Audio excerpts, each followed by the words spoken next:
everyone, and welcome to Beginnings, the show that asks, where do creative people come from?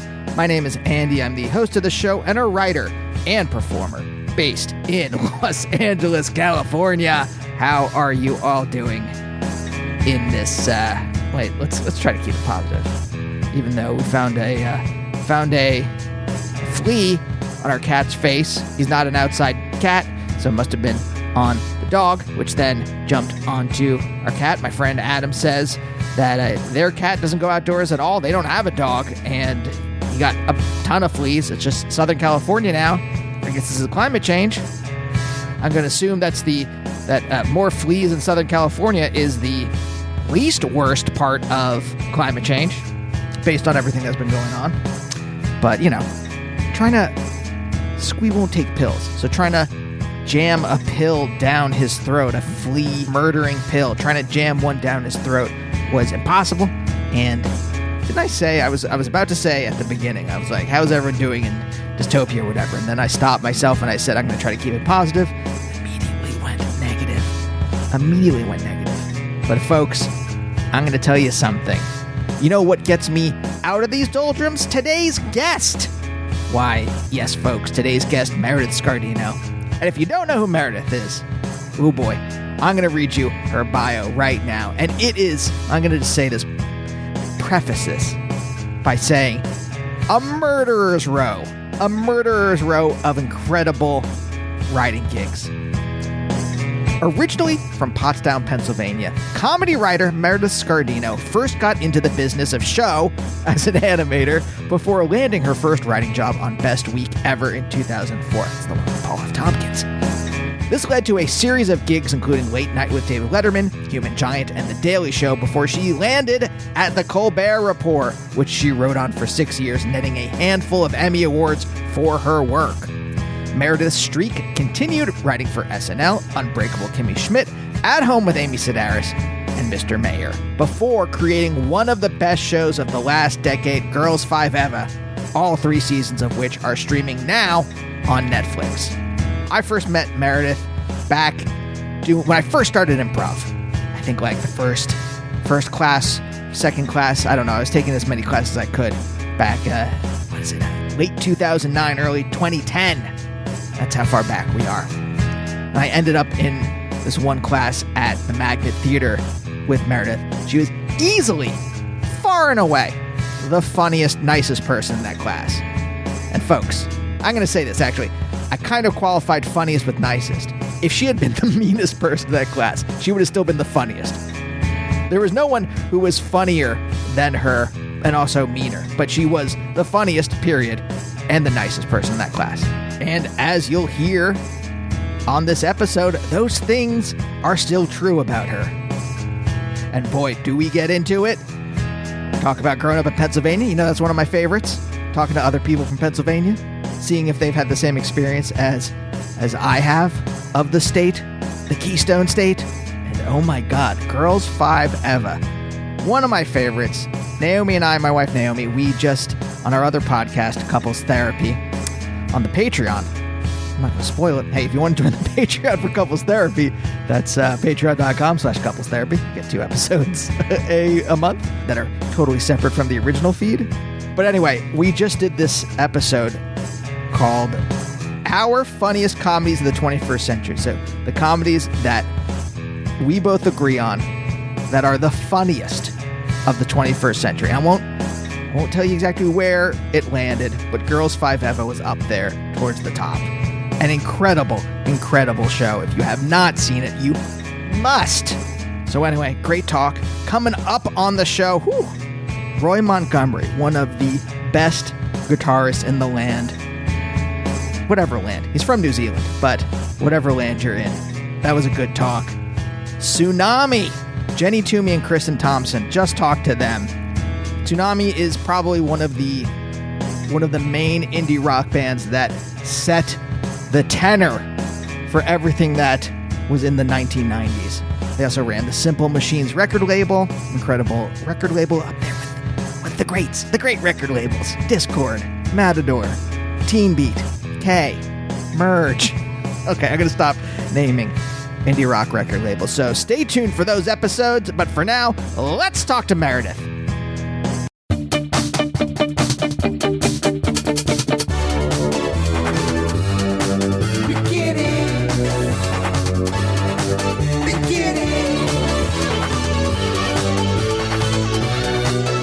You are a Pennsylvania person, as am I, and I don't know if we've ever talked about this. We haven't had a ton of conversations. We haven't had that. We have not had that many conversations. Let's have all of the conversations right now. It's gonna be fantastic. Where in PA are you from? Reading. You're from Reading. I was born in Pottstown. Yeah.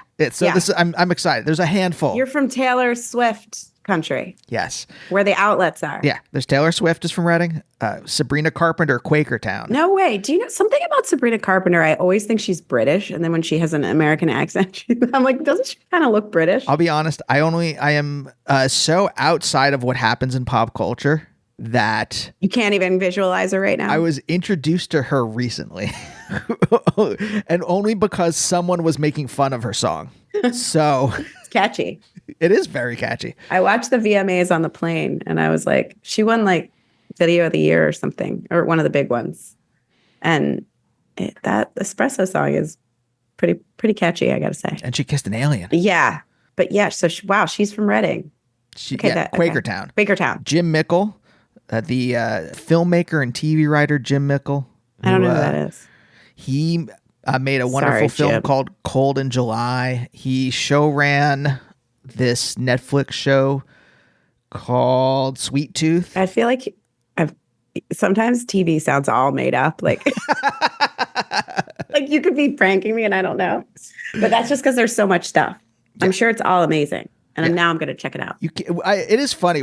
Everyone who works in TV is just like, I haven't heard of that. Even though there's like 900 shows debuting every year, you feel some kind of guilt that you didn't watch a thing. Yeah. Even though how much time does one have in the day? I think we did a storyline on Kimmy Schmidt with Titus where we put up, because he wanted to be a big shot to his boyfriend, impress his ex-boyfriend. So we just like put up I think we did it. We just put up posters for a fake show because it's like it was on YouTube Brown, I think we said it was. I forget what it was called. Oh, it was something stupid, like with too many ERs at the end. And finally, of course, Tina Fey. The Detectiver. Tina Fey, yes. Tina Fey from Pennsylvania. I just made that up, but that's not what it was. But it's a good one. Something like that. Thank you. off the top of your head, one of the funniest people around. I would say those jokes are probably where other people would have to sit there for 10 minutes thinking of something. To think of the Detectiver.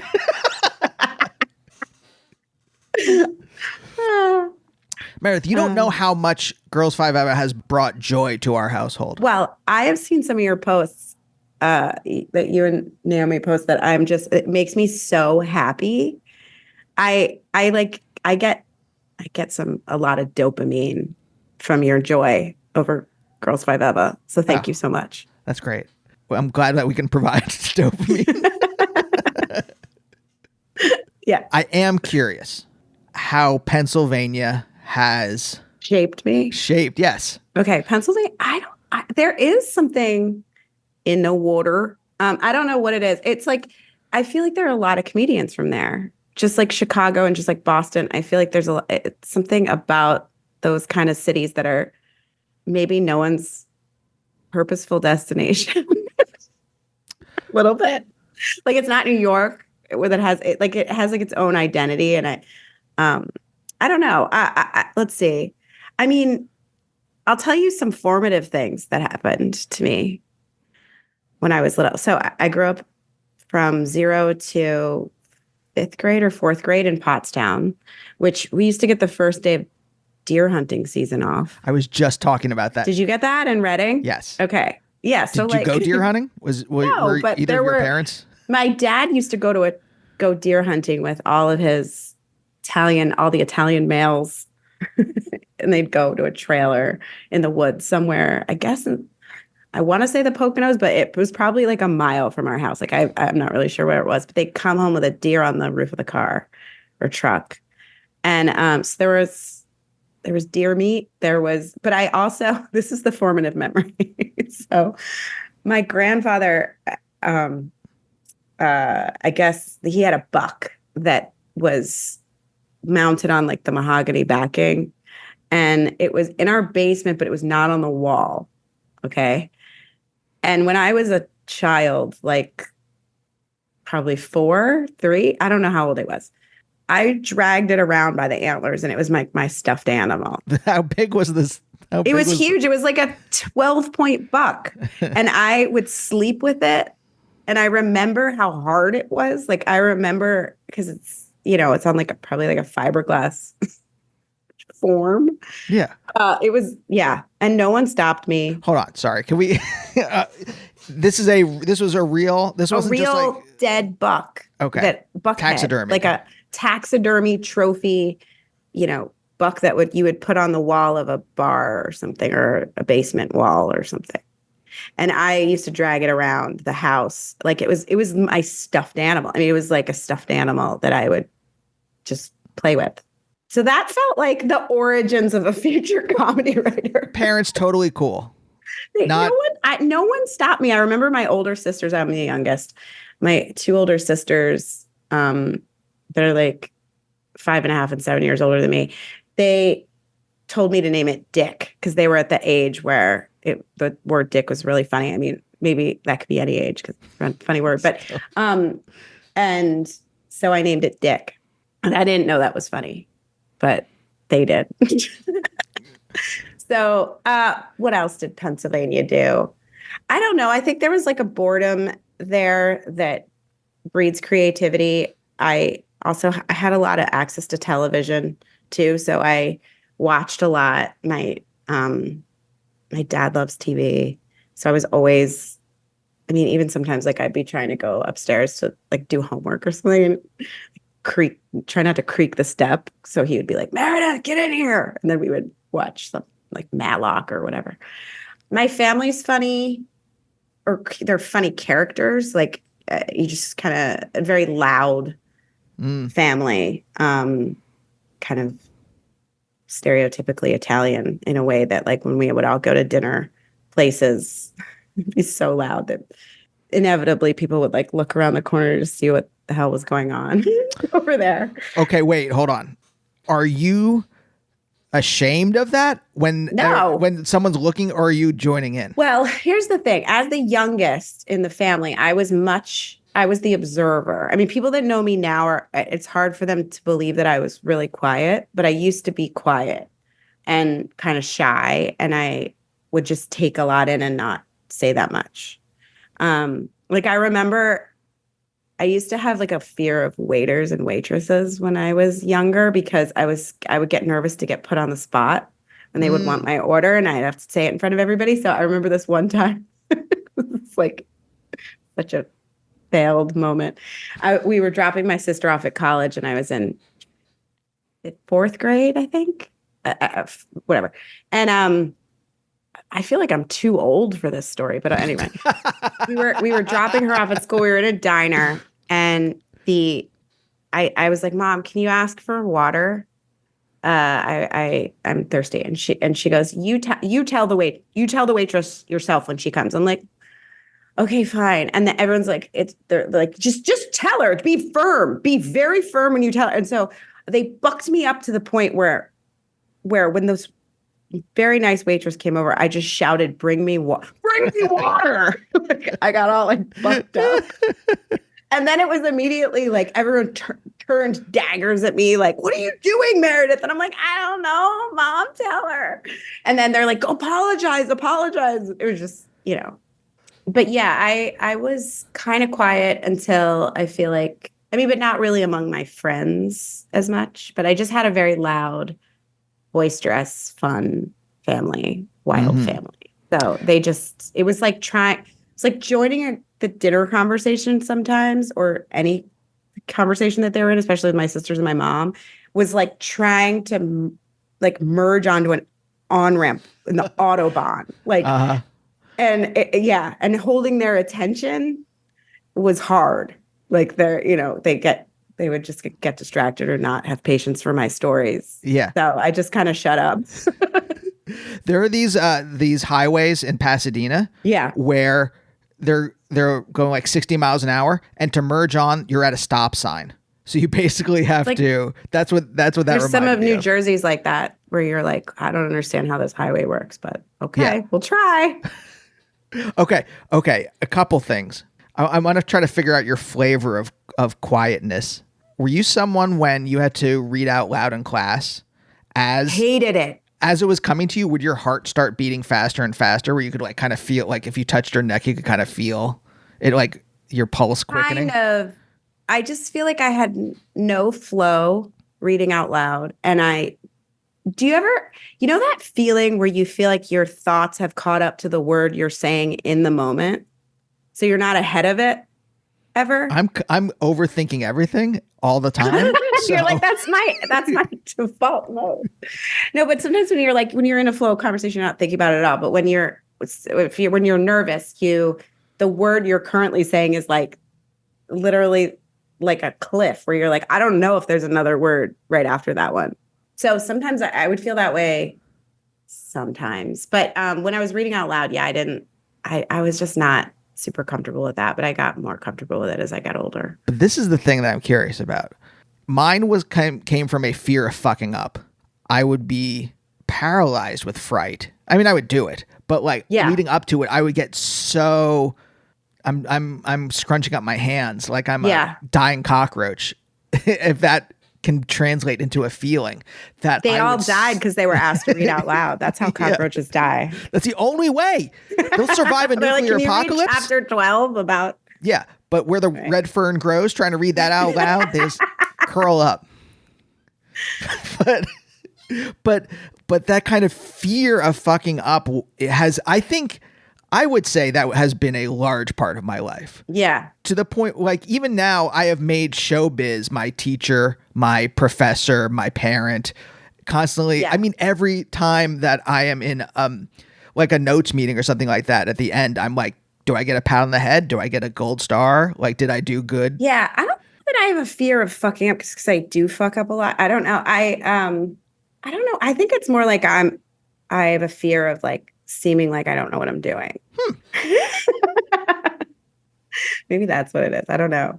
Or like everyone looking at me or something. I've gotten over a lot of it, but I definitely, like when you're being put on the spot, like for sure. And that's even in childhood, you felt that? Not that much, like a little bit. Some. I think so. I was just kind of shy. I was just a little bit shy. But yeah, like when you bring it up, like I did not like reading out loud. Yeah, I don't know.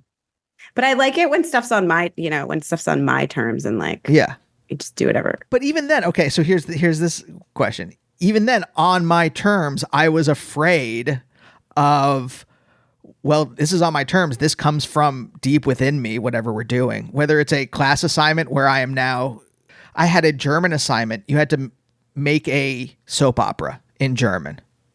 And what I did instead was I repurposed some Kids in the Hall sketches and I made them German, and somehow it was a soap opera. And then the third part of it was a sketch about, you had to have 300 words in German, each person in this thing. It was a group project, 3 people. Mm-hmm. And each person had to say 300 words. So when you got to the 300 words, someone else popped up in the sketch, I guess, in the soap opera, and shot that person once they hit 300 words. Okay.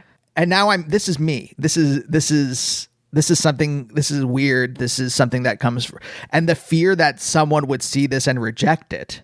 I mean, the German teacher loved it, but had to create a new rule for the next year that it actually had to be a soap opera. It actually had to be a soap opera, and it had to actually make sense. It couldn't just be 3 unconnected sketches that seemingly were nonsense. That also had like a weird, I don't know, like meta SCTV element. I guess here's a question. Like if your goal is to like do a good job always and be like patted on the head, how did you go into comedy? Because like I feel like a lot of times that kind of behavior, people go for things that are known.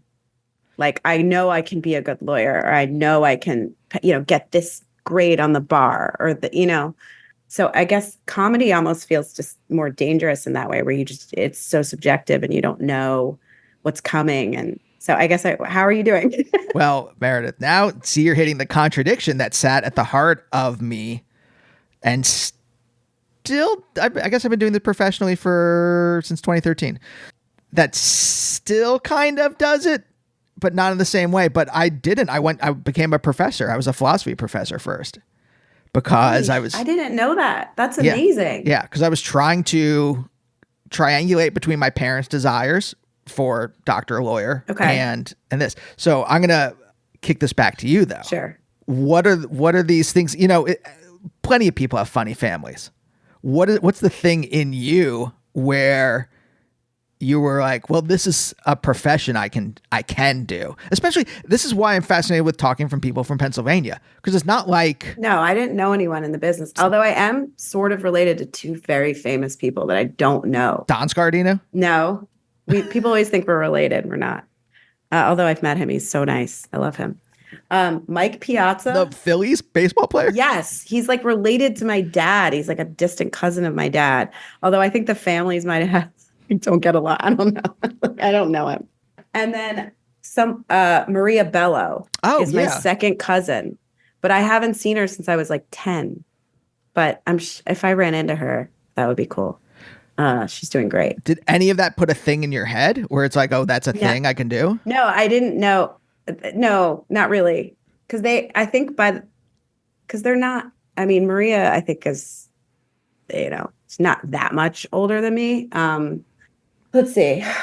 My desire, okay, so I always had this like secret back pocket thing where I wanted to be in comedy. But I had, just being from Pennsylvania, I just had no idea how on earth you ended up getting into it. Wait, can I interrupt you? Yes. What did that even mean? Because I didn't even know. So what did it mean to you to be, when you say be in comedy, what did that mean to you when you were young? Okay. Well, in high school, I would write top 10 lists all the time with a couple of funny people. I was always like, wanted to hang out with the people I thought were like the funny, nerdy, funny people. I like hung out with like all kinds of people in high school, but like I always had the most fun, like hanging out with the funniest, weirdest, wonderful people. So we wrote top 10 lists. There was this one guy like from high school, Aaron DeLong. I don't know what he does now, but he was so funny. He would have been such a good comedy writer. I think he wrote a big novel and is a professor and works on a farm now, I heard. But yeah, I don't know. I also was really into Conan's like late night show. So and SNL. So I think when I used to watch Conan, the stupidity of his bits made me think I could do them, even though they were smarter than they seemed. You know what I mean? And I was just like, I don't know. I just had this belief that I knew I could do it, even though I applied many years later and never got the job. But I studied art in college, and I even went to grad school for painting. It's like typical. This is like youngest child stuff. Is it? I think. Does anyone ever support the oldest child becoming a painter? I'll be honest. Sibling order feels to me the same thing as astrology, but I don't think so. Do you have siblings? I have a younger sister. I feel like with two kids that are opposite, it's very clear in my family. The birth order is very clear. Like my oldest sister, Kim, is a lawyer, super responsible, knows everything, whatever. My sister, Karen, was a little bit of she's amazing. She's like a power realtor in Philadelphia. Wow. And everything. But in high school, like she was kind of like got in trouble a bunch and like was sort of kind of like that middle child thing of, hey, over here, kind of thing. And then me, I was just daydreaming a lot, like left my own, like doing a lot of art, created that kind of stuff. Did you live in your head? Yeah, I'm very visual. So I feel like I have a I have a very visual brain. No, I get it. Yeah.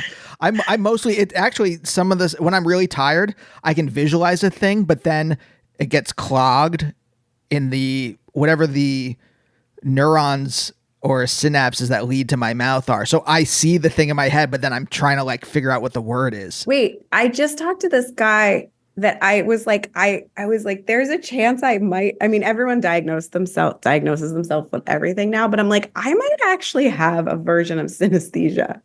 Because Really? I was talking to this musician and I was talking to him about how I, like, when I was working on Girls Five Eva, I would, because I don't have a musical language, because I didn't grow up doing music or anything. I was just writing the lyrics and working with these geniuses in the music team. And I would have a hard time describing what I was trying to say. But I saw all this stuff as objects, and I was like, I would see like musical things as like shapes and stuff. Yeah, that might be. And I was like, maybe that's synesthesia. I might have that. I think, well, that might be. But I think it's low grade. Well, I'll say this though. Most of the artists I'm jealous of in some way, I don't mean jealous like of the business part. I mean jealous. I'm like, oh, I wish I had made that, right? Uh-huh. Have synesthesia. Really? Like who? Yes. Steve Eilert is a brilliant writer. He's this UK. He was kind of in the 90s, part of like the cyberpunk, even though he's not really part of that. I think he just kind of got included in this movement. And he wrote a fake biography of a kind of Philip K. Dick type character called Lint. That is incredibly funny and strange and poetic. And he's outright synesthetic. Like I was also wondering, like, is it going to get to the point where like creativity is a diagnosis? Oh no, I hope not. That's a dystopian future, right? We have enough of those.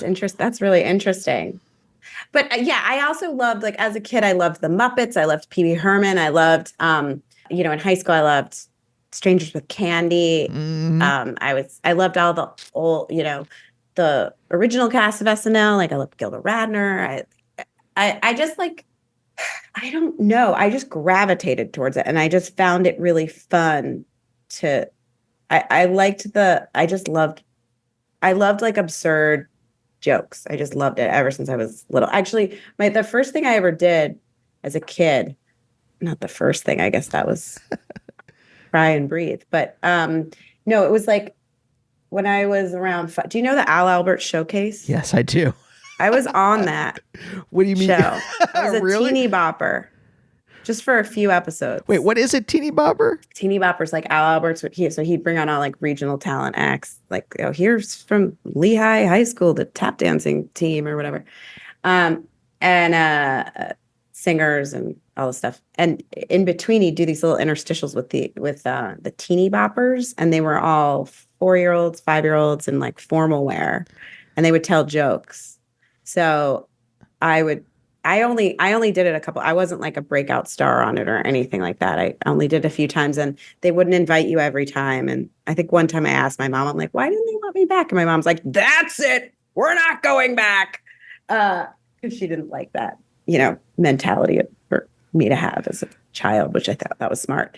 But yeah, like it would be like Al Alberts would go, oh, we have Meredith here. And, Meredith, you have a joke for us? And be like, yeah, where do cows go for entertainment? I don't know. Where do cows go? And be like, to the movies. And then everyone would clap or laugh. So I guess I liked jokes. I always liked jokes. But I remember, I have a distinct memory of like my mom reading them from a joke book to help me memorize them. And I was upset that they weren't original. Weren't original jokes. I was like, you didn't write these? What are we doing? Yeah. Yeah. Al Alberts. I have, it's like a part of like a fever dream of my childhood, because I think it was on Saturdays. Saturday afternoons, right?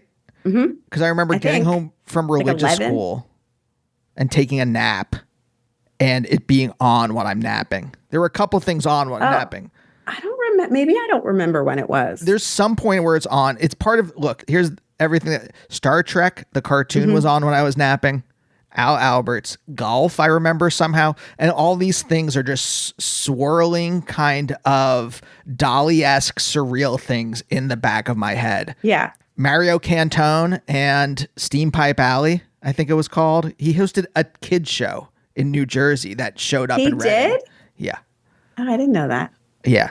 And I used to also watch, this is not regional, but I used to be really into stand-up I loved watching stand-up.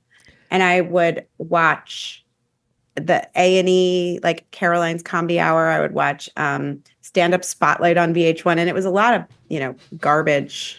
Like it wasn't great. Like they were, but you would sometimes hit on someone really funny, and I would just love it so much. Meredith. You're just waiting for something good. This is a core. Rosie O'Donnell hosting that show. She was great. And I think Ellen hosted it then. Yeah. With the lights coming behind, like the backdrop with the lights, the dotted lights, almost like that Blood Simple. Was that when he shot up the wall? This is such a core memory to though. Yeah. That and short attention span theater. Marin hosting short attention span theater. Rosie O'Donnell, and then I remember I think Wendy Liebman was always on. Yeah, she was on a lot. So yes, these are all at the heart of me. Mm-hmm. But again, I want to go back to Al Alberts for a second. Sure. You don't have to answer this now. I want to get there. What allowed you eventually to pursue it as opposed to it sit as a secret desire? You don't have to answer that now. We'll figure it out. Well, I can. Do you? Okay. Okay. Well, I will say, I feel like my family never made me feel like if I had something weird I wanted to like when I already wanted to be a painter. So that was also weird. Like there were probably a lot of people that might want to do that and not pursue it. So shifting from being like, okay, I'm going to try to be a visual artist to being like, I'm going to try to work in television was not such a shift. Right. You know what I mean? So I feel like from a young age, I had encouraging, like my mom would cart me around the cartooning classes, and I did figure drawing in high school at Moore College of Art and stuff in Philadelphia, and I was drawing naked people all the time. Like I don't know. I feel like I never felt like this is so impractical, I shouldn't try it. If that makes any sense. Sure. But even I don't know. Even beyond the impracticality of it, just the idea of, because it is different. And I think that's where I am curious that, a lot of people, this is my metaphor. A lot of people are given a script at birth and they're just like, yep. And then they just go through it and they don't deviate from that script. Mm-hmm. And anyone who does, I am always curious about what was that journey of being able to throw the script away or start crossing things out in the script. I don't think I had a script. Like, I don't think like that's why I was talking about birth order a little bit, because I feel like I got a lawyer at the top there. Parents can feel pretty secure. They've got one good one. And then, yeah, I don't know. My dad and mom, my dad always he started so many businesses over his lifetime, and grew up without a lot of money or anything like that. And, really has had a lot of ups and downs, in businesses and stuff over the years. And so I feel like he always instilled in us a work ethic, and also just not being super terrified of failing, or knowing that that's part of it, or knowing that rejection is a huge part of everything. I have a distinct memory of working. I'd gotten a job as an animator on some shorts at Comedy Central. And I think I was trying to get into the writing side of things, and it was hard to break in. I was doing okay for the art. I mean, I still probably not making very much money at all. I was like in the door at Comedy Central and like seeing Dave Chappelle through a door. I mean, not Dave Chappelle, sorry, Dave Attell, my favorite comic at the time, Dave Attell.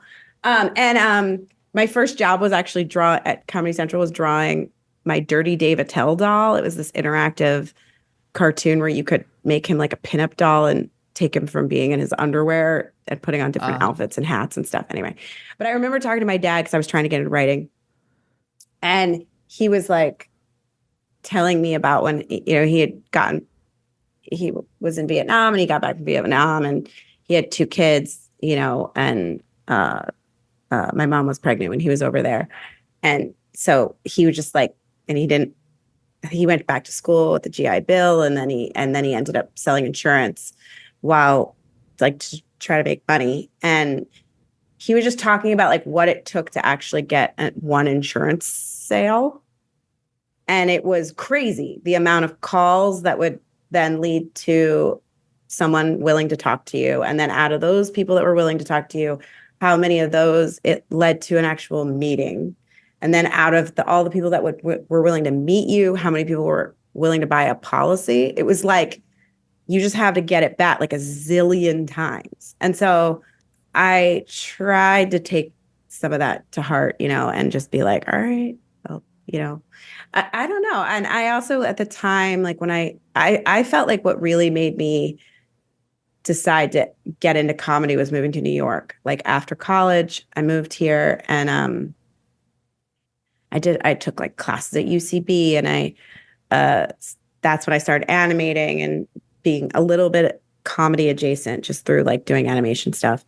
And I also had a writing partner that I met. This guy, Ben Tischler, was really funny. And we wrote SNL packets and we tried to pitch reality shows. We were like trying everything. We were just throwing everything at the wall, but it was a really, really fun, exciting time that felt like it felt like even when it wasn't leading somewhere, it felt fertile and like it could lead somewhere.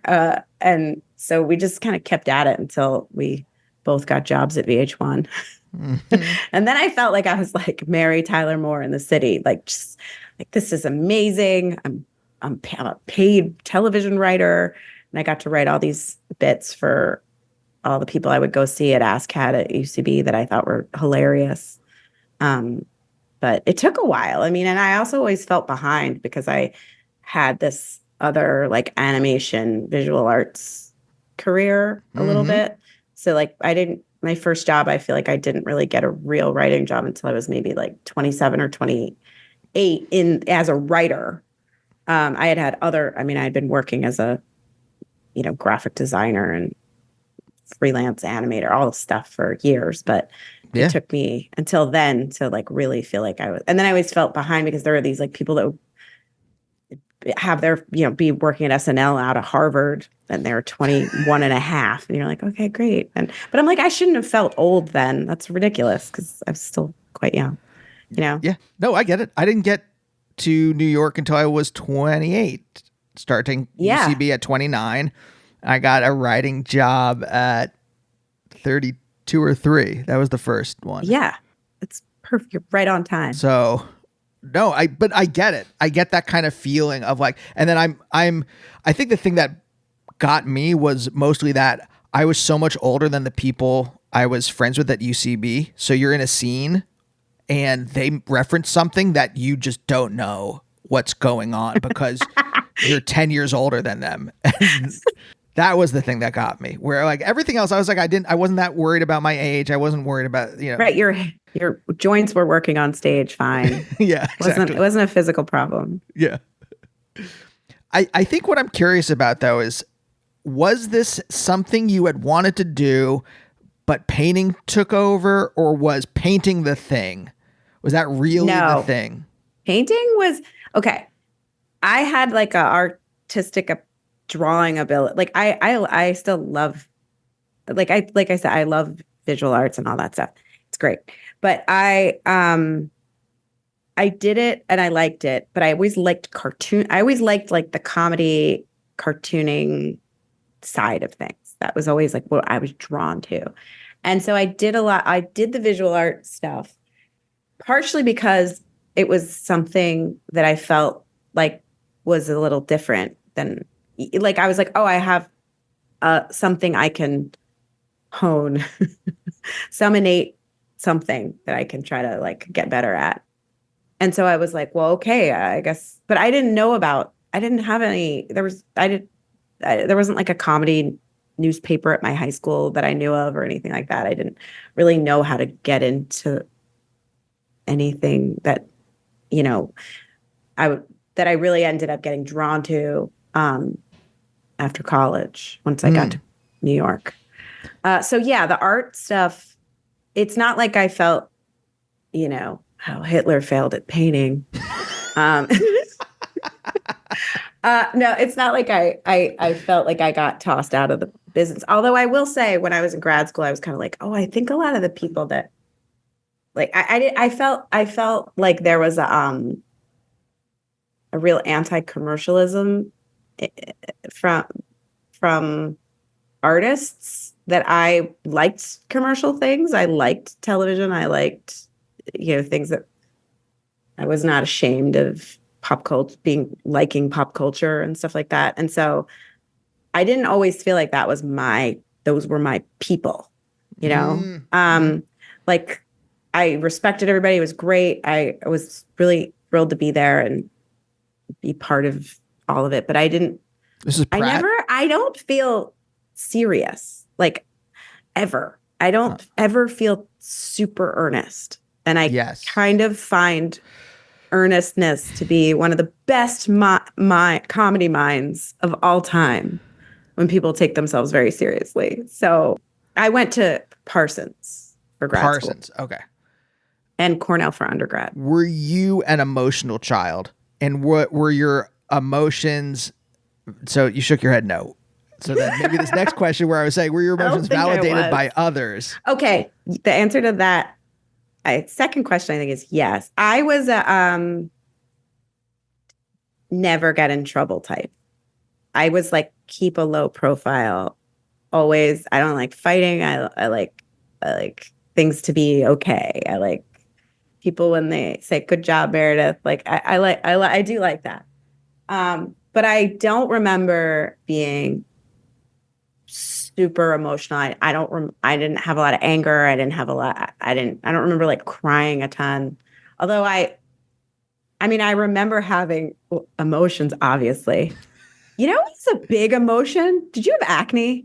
Yeah. I mean, not badly. I had bad acne. And I feel like I was just always thinking about my acne, like my whole high school. I get that. Yeah. Like waking up in the morning being like, how is it? Ugh.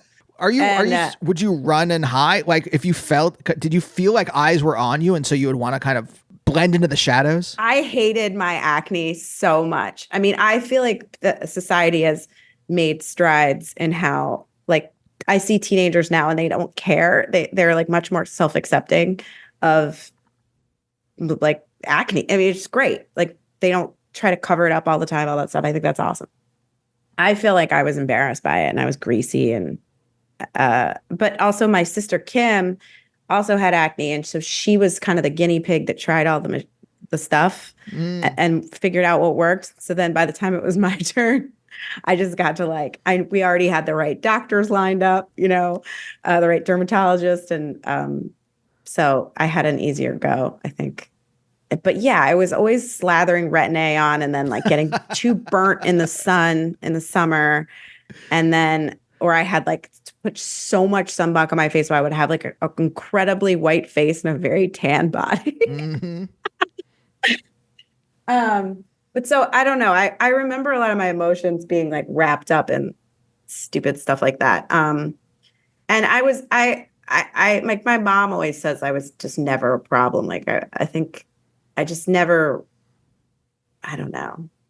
I never was like a big squeak. Like I just didn't make me the focus. I still like to be a little bit like, I don't like to know people to know what I'm doing. I kind of just like to like move around and do my thing, and then like under promise and over deliver is my favorite thing. I get that. Do you like that? Yeah. Okay. Because I guess the thing that I'm curious about, because what was in me was I did not like, and I don't like having a body, period. But I certainly hate it too. Yeah. I don't like having to go to the bathroom. I would love to be eyes in a jar. That is exactly when They used to call me Snake Eyes sometimes at when I am with my improv group, because I like to mostly shout from the back of the line without having to like embody a human character. Yeah. I was the guy making jokes. If I felt safe in a class in high school, I would make jokes from the back. Me too. I was always in the back of the room. Constantly. Always. I did not want a person behind me. And I think hating having a body pushed me in a certain direction where, and only when I became a professor and I had to be in front of a classroom and I had to be viewed, I had to be seen by people every day for years and years and years. That beats it out of you though, right? Yeah. It does. It's like exposure therapy. I feel that way about like having to do press all the time, like for stuff. Oh, God, like yeah. I got so much better at talking off. I used to get so nervous for it. And now I'm like, oh, yeah, it's much easier. Yeah. Yeah, exactly. Now I can do whatever. I'm just making fun of myself being like, it's not like I'm like accepting an Oscar or something. I just, like my podcast life, I'm better at now. It's possible. But like, look, you're in a world where that stuff is possible. Wow. Thank you. Yeah. Why not? Sure. Why not? Should we write an Oscar? I feel like we got to get in through the shorts. Yeah. Yeah, sure. Because everything else is just like a Holocaust film. And I feel like maybe there's not a lot of funny Holocaust films. No, just that Taika Waititi movie. Oh, the one about soccer. Sorry. I know exactly what you're talking about. Naomi hates that, where I know, like, we know what the thing is, and then I completely can't remember. No, I knew it was Jojo Rabbit. I knew what it was, and then I just went totally. I took a left turn just to fuck around, and it's not exactly funny, but it's just fun for me. Yeah. No, I can't remember things all the time. I remember one time I was trying to remember the name of F. Murray Abraham, and I just kept saying, I don't know his name, but I know he looks like he's named Lee Fatimo. That's how I was describing him. I don't think I'm wrong. He does kind of look like he's named Lee Fatimo. Add that to his IMDb. Like, fun facts. Looks like it could be Lee Fatimo. Looks like Lee Fatimo, but named F. Murray Abraham. So that not wanting to be viewed pushed me away from this, when I think I might have been again, who the fuck knows? I couldn't get out of my parents' programming for a long time anyway. So like, okay. And coming from Pennsylvania, therapy wasn't a thing. So, no. Right. So I think I saw a therapist for the first time when I was 30. Yeah. It wasn't until Naomi was like, do you think you should be in therapy? And I'm like, no. And then, well, it used to be like a mark that something was very wrong with you. Yes. And now it's like a part of life, like exercise, although I don't really exercise that much. I would like to do more. It should be. It's just part of life. It's great. Yeah. I'm so happy about that. So I'm wondering, did the similar dislike of being embodied push you towards painting as opposed to comedy? Oh, interesting. Like to not. Well, one of the things that I feel like, and this is just the school system. In my public schools, like in both the schools I went to, the one in Potsdam, and then we moved to Radnor when I was in 4th grade. And both of those schools, like you had to pick either theater or art. Oh. You couldn't do both. Or you could, but it was hard. Or it was like you picked theater or music. I mean, oh my God, I'm having a stroke. You picked art or music. And then all the music people, the music class was part of like what the theater or the musical that would be chosen. So you were kind of an outsider. You were kind of outside the theater program a little bit if you chose art. And so I always picked the art route. And so I just didn't really, but I also didn't have a good voice. And I feel like a lot of performing when you're younger has to do with if you're a talented singer. Mm-hmm. What did you think? Like there wasn't a lot of plays. There was one, my friend Gina Taufin, who's an actor now, she's hilarious and great, but she was always in the theater program at school. There was this one sort of but it was like dripping with seriousness in a way. Like the teacher did not like me. I think I took one theater class and I was like making too many jokes or something. And she was just thought like, get out of here. But I just remember going to their like black box shows and everyone's in like black t-shirts and I just remember this one woman like jazz handing around her face and just saying, April Fools. And like that was the start of a show with like a spotlight. And it just, I didn't feel like that was my group either. So I wasn't drawn to performing so much then because I didn't see, if there was maybe like a comedy group, I might have been around it more or tried to be around it more, whether or not I made the team or not. But yeah, I mean, that's why I'm a shitty actor because even now I can't do that stuff without, I feel too silly. And you kind of have to like there's that barrier you have to get past where you're just fine with that. That's why I was asking earlier, when your family's loud at a restaurant, is it embarrassing or you're just like, who gives a shit? Yeah. I don't embarrass that easily. I guess because I don't know. I find them kind of funny and I enjoy it as an observer and a participant at time, Sometimes I get loud too. But the self-seriousness of acting is a step too far. Well, all of it. I mean, yes, exactly. Like I feel like it would be interesting to kind of have to do like a real acting program. I wonder if I could do it. Do you think you could do it? No. Because you saying that, what I imagine in my mind's eye was me putting a gun in my mouth.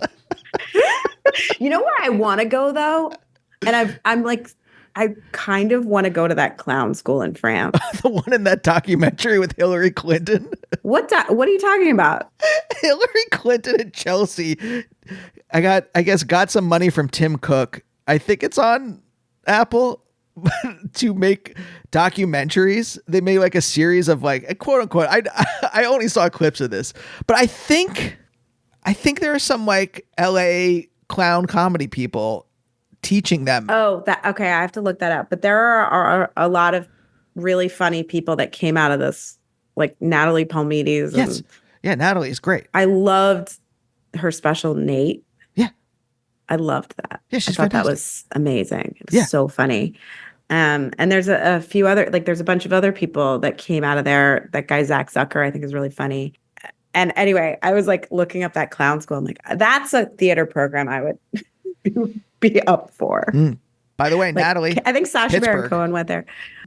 It's like chaos. It's more like chaos training or something than it is traditional clowning. But you could do that.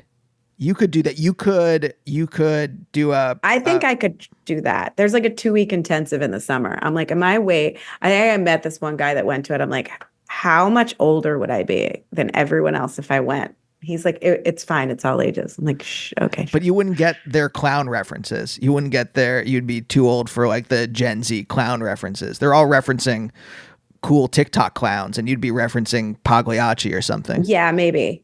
Yeah, it might be hard, but maybe that generational clown divide would create some fun scenarios. All their pratfalls are too woke. That's what I say. I'm like, I would need to train physically beforehand.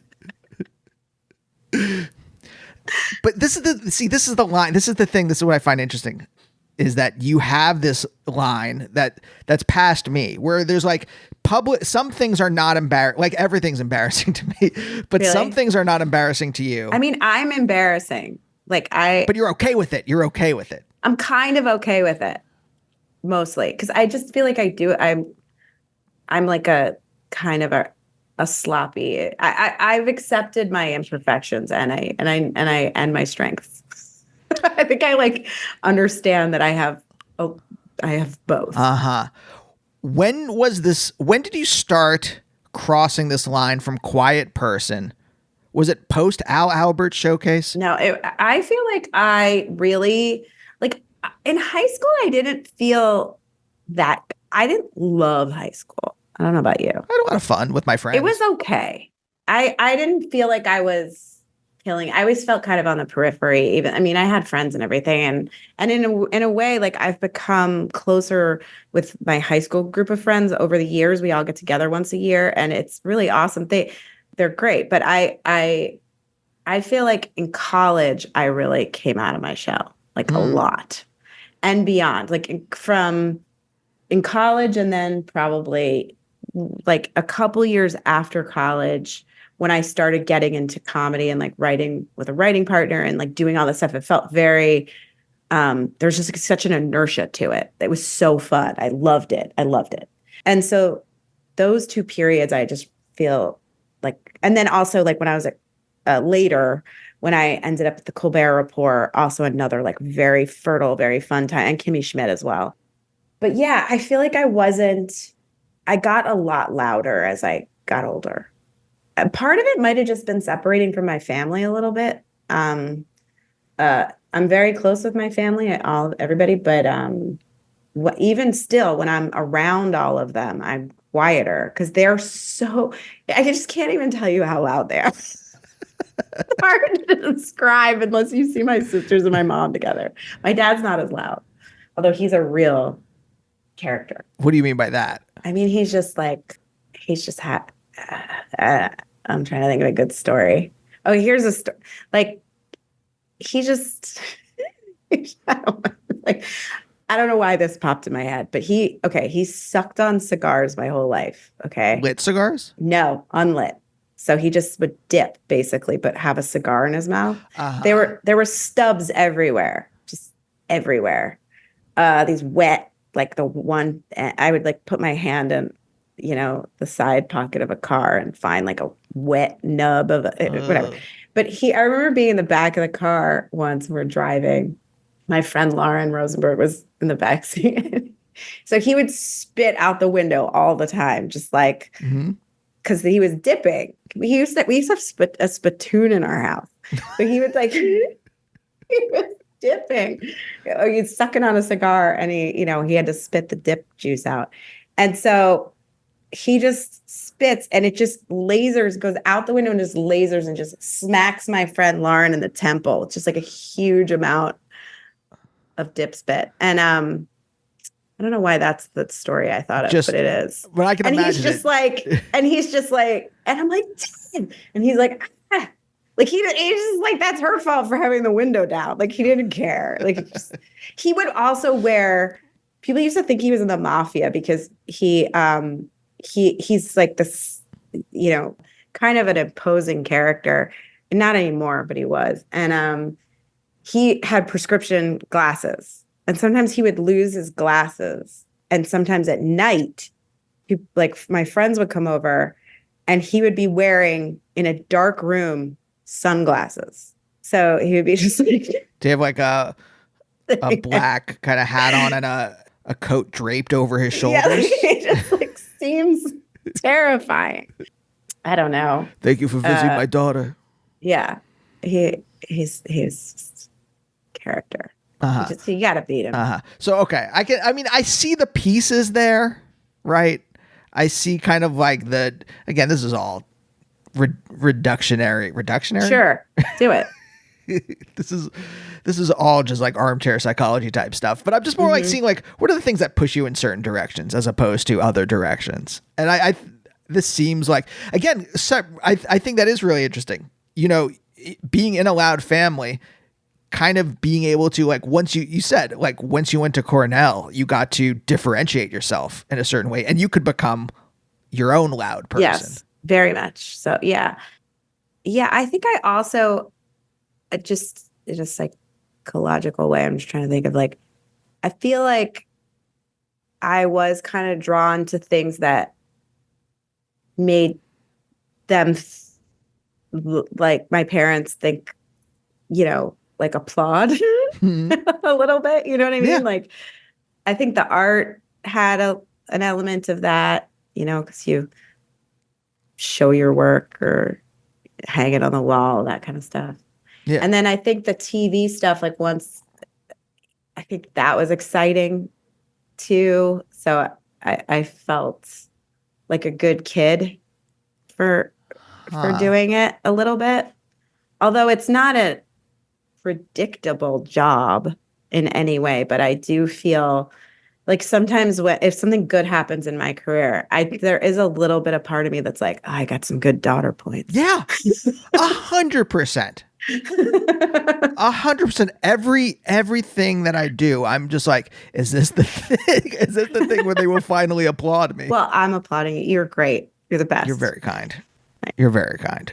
I want to go. We're right at the end. I just want to go back to Al Alberts for a second. Sure. Because I am curious about the process of like, how did that become an actual thing for you? Did you see an ad somewhere? Did your mom push this on you? Like, what was the process? This was like, okay, so my parents had a really, like, they got married when they were 18. My mom might have been 17. No, she was 18. They, eloped, and he like took a ring out of his mom's jewelry box. My mom was pregnant and they like eloped. And it was even a crazy thing where it was like, she was Protestant and he was Catholic, and their parents, it was like a scandalous, which is crazy. Is this Ireland in the 1800s? Philadelphia in the late 60s, or 19th, right around 1970. And so they had my sister Kim right away. And then my dad went into, it was Vietnam. So was he drafted or did he join? Well, he knew he was going to get drafted. So he enlisted to get a higher rank, was the idea. So my mom was pregnant, got accidentally pregnant again. So she was pregnant and they were, then my dad went to Vietnam. And so by the time I rolled around, they had a house. They were like, my dad had a job. We had a dog. It was a much more stable life than when they were like living with his parents, or, with my grandparents, or, just really, really trying to like string it together, living on the basic training and all that stuff. So by the time it was, and my mom dropped out of school, like she didn't get to finish college until I was maybe in late elementary school. She went back. She got her degree from Temple in journalism and stuff. And but I felt like I went home in a car that they had. Like we like I had like they kind of felt like they had it together for a second, and so I think because of that, they gave me a little bit more of like, oh, let's take her and see if she can be in commercials. You know what I mean? Like in a way that I don't know that you did. If my sisters, everybody, everyone was just like scrambling and trying to figure it out at that age. So I think I had like, it was like, I don't know if it was my mom and my dad or just my mom, but they thought that I would be good at that stuff. Maybe I was kind of a ham when I was younger, a lot younger. And then they said I got a little quieter. I don't know. I just did. And, but yeah, I did do some like theater stuff, and I was in the Sound of Music, a regional theater thing, played Gretel. And then, yeah, I don't know. I just like did gymnastics and stuff like that. But it was my parents that brought me to that stuff initially, but it was very short-lived because the sort of the more like child actory parents, my mom just didn't think it was like super healthy. I mean, not all of them always, there's always outliers, but she just didn't like the cycle of rejection that was happening at such an early age. And also they also thought like Al Alberts was sort of a racket because they'd be like, oh yeah, we love Meredith, let's bring her in. But now she should get singing lessons from this other person that works with us and is probably taking some, they're probably exchanging money a little bit. So yeah, it wasn't like, oh, this is my life's goal at that time. As I was not like a child actor.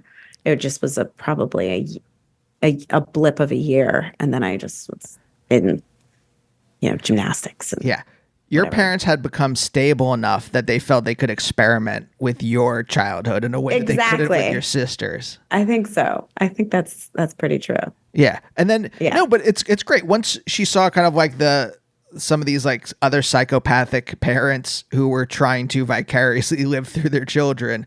She's like, ugh, this is in the same way I think all of us, when we see that part of the business, we kind of like recoil. It's just not. I think if I had been I think part of it had to do with the fact that I was not like their go-to child. Like if they grabbed me and were like, Meredith, the star of the Al Albert Showcase, I don't know if my mom would have been able to stay away from the catnip of that, and then today I could be Ryan Gosling, but because it was this, oh, one day they want you, the next day they don't. And she was kind of like, I don't know. She just didn't think it was worth it, which I agree with. So if you had been better. I had just been a better, more talented 3-year-old tap dancer, the better voice. Think. Yeah. Just you could be a psychopath right now. I could. Meredith, what an absolute joy it was to talk to you. It's great to talk to you. I feel like I had a therapy session. Oh, really? Is that a little bit? Is that good or bad? It's good. It's like, but also I feel like you have standing to do it because you're a philosophy professor. So you've like understand morality. A little bit. I mean, I don't know if I understand it now in 2024. It all feels insane. So. Yes. Who's your favorite philosopher? I'm drawn to, despite the fact that he was both a Nazi and he slept with the students, so not a good person, Heidegger. Mm-hmm. I tried to read that in college. Oh, it's dense. In grad school. It's hard. Super dense. It's dense. I mean, Sartre, there's a lot. Yeah. A lot of the like German, French folks I'm drawn to. Like all the Americans they're all like weird, kind of just like dead-eyed freaks who see everything in black and white. It really sucked. Is that how you, when you taught, you're like, all right, now we're going to move on to the American, the dead-eyed freak? Yeah, I was pretty on. I was funny. I think that's the thing that eventually made me feel like I could, because I was funny in front of people. You need encouragement. You need like, you're insane if you have no feedback. And you make all of your decisions based on zero feedback. So yeah, I don't think I've run into those people, at least on the show. I don't think I've run into someone who was just like, I knew I was great and everyone told me I was bad and I still did it. Now you do need some encouragers along the way. It's just like, I don't know how it's possible to not have. Yeah. I mean, mine were teachers in high school. It was, again, like that German project, or I would make films in any class that would let me make and again, this is back in the day of like VHS camcorder, editing on 2 VCRs, that kind of stuff. Yeah. And I would get praise for that. You were plucky. Yeah. Sorry. I was like, was I plucky? Considering it. Again, lovely seeing you. All right. Well, could talk to you all day. Okay. Great to see you. Thank you for having me. Yeah, of course. And we'll see you next time. Bye. Bye, oh, bye, oh, bye, oh, bye, oh, bye, oh, bye, oh, bye, oh, bye.